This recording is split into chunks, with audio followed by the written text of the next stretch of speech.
football team for the next 3 minutes because I think their draft is fascinating, and that's the Green Bay Packers. So the Green Bay Packers are really good. They have a top 2-3 quarterback in the world, top 10 probably ever. The Green Bay Packers played the Tampa Bay Buccaneers to get to the Super Bowl, and it was close. In fact, when the game was over, we weren't talking about this team's way better than that team. We were talking about a coaching decision. So Green Bay was close to getting to the Super Bowl. The coaching decision is what we talked about. We didn't talk about, it wasn't like the Super Bowl where Kansas City was overwhelmed. It was that coaching decision. And Green Bay has 10 picks. So Green Bay's the only excellent team in the NFL tonight with 10 picks. Dallas has 10. They're not excellent. They got 10. Got 2 4s, 2 5s, 2 6s. I am a believer, and I've said this for years, I am a big believer in moving down in the draft. In fact, I think you can make arguments that if you never had a first-round pick, if you had your quarterback, if you had a good quarterback, don't worry about first-round picks. Have 2 seconds, 2 thirds. You can pay for your quarterback. But Green Bay's different. Green Bay's really good. Green Bay's got 10 picks, and they've got like 2.5 holes. They need a corner. We saw that against Tampa Bay right before half. They definitely need another receiver, although they've got a superstar one and very nice complementary pieces. But they need a dog. They need a 2. And they need a corner.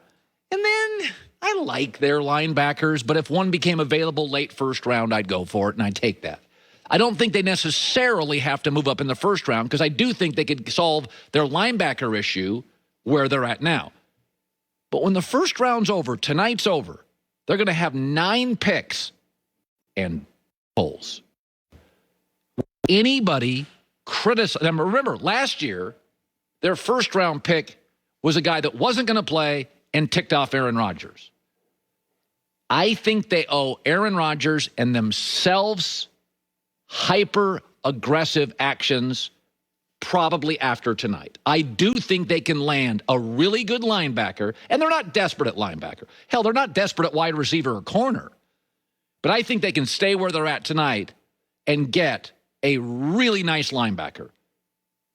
But by tomorrow, I'm giving up some of those picks to get a top corner and to get a top wide receiver. Because this is rare ground. This almost feels like New England for 20 years. They're good. They're playing in conference championships. They don't have a ton of holes, and they got 10, 11 picks. That's rare. That's a well-run organization. We're good. We don't have holes and a ton of picks. And by the way, Bill Belichick, more than anybody in the league since he took the job in New England, has moved on draft day. He's made 82 draft trades. Not always up, not always down, but Bill Belichick is hyperactive. Why? Got a good team, got a lot of picks. He knows what he wants. And he goes solves his 1 or 2 holes. I think Green Bay is really interesting. And I don't think they have to make a big hyper-aggressive move in round 1. But after that, they owe it to Aaron. They owe it to themselves. You need a corner and you need a receiver. Trade all your picks to get them. This team is too good. 10 picks. There's not 10 guys that can make this roster.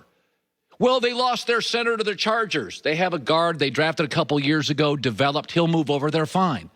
David Bakhtiari comes back left tackle. They could maybe take, an offensive lineman. It's not a need. It's a top 5 offensive line. Even losing their center to the Chargers, it's still a top 5 offensive line. So this is Patriots territory. Good, no holes, lot of picks. And New England moved up to get people. And I think Green, we all talk about crap leading up to the draft. I'm fascinated Monday what Green Bay looks like because I don't think they're that far away. Remember the Tampa Bay Buccaneer game? It was not a rout. It was one blown coverage before half and a tenuous coaching decision. Otherwise, they're in the Super Bowl. All right, all this stuff is just based on the quality. Now, this is a great draft. Next year may not be as good. There have been drafts that, we got 5 quarterbacks going potentially in the top 12 picks. And we got a lot of teams trading up and trading down. I think this is a great draft. I think it'll break every TV record they've ever had. So there you go. Cited. NFL draft is finally here tonight, 8 p.m. Eastern, 5 o'clock Pacific in my world right now. And there are multiple stories circulating about what New England might do this evening. First report.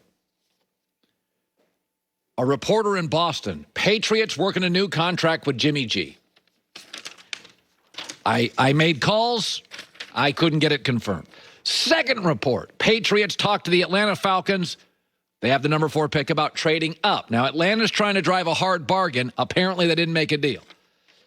My favorite line in this story, though, is making a trade up that big would be out of character for Bill Belichick, who's generally preferred trading down, acquiring additional draft picks, rather than mortgaging the future with a blockbuster trade up.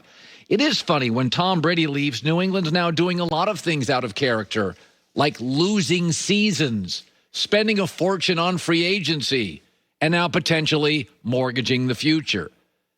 Proving once again you can have the best coach in the world, the best owner arguably in the world, the best offensive coordinator, the best system, the best offensive line coach, and your star quarterback leaves, and you're a big nothing burger and you're flailing. I mean, look at New Orleans. Last 4 years, 4 division titles. Great GM, great coach, excellent owner. Fox Bet has the Patriots and the Saints at 9.5 wins. That's with an additional game. They're average. Would you be shocked in the next 4 or 5 years if the Saints puttered around and made the playoffs once? Would you be shocked if New England puttered around for the next 4 and 5 years and made the playoffs once? You can't be. So we got 2 New England narratives right now this morning in America. One story, they go Garoppolo. Proven, been there, knows the system, feels safe. Or you take a big swing and you go and trade a bunch of picks, first rounders, for a Trey Lance. That would be my pick. Or Justin Fields. Both fine. The way I look at it, you got to go for it. This is a very, very unique year.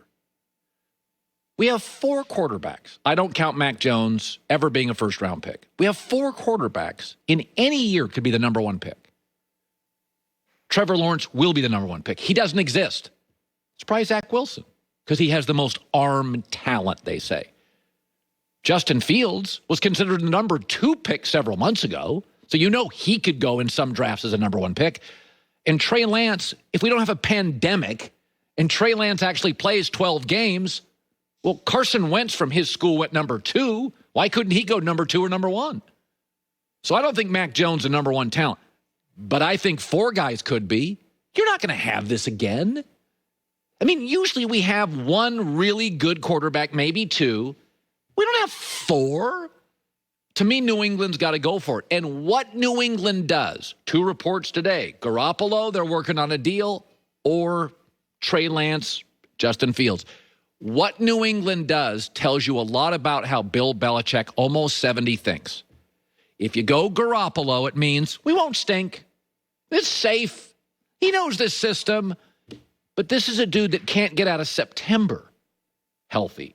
I mean, Justin Fields almost got torn in half in a college bowl game this year. He came back and played the second half. Garoppolo can't get out of September, and now we've added a game to the schedule. You think Garoppolo's going to last 17?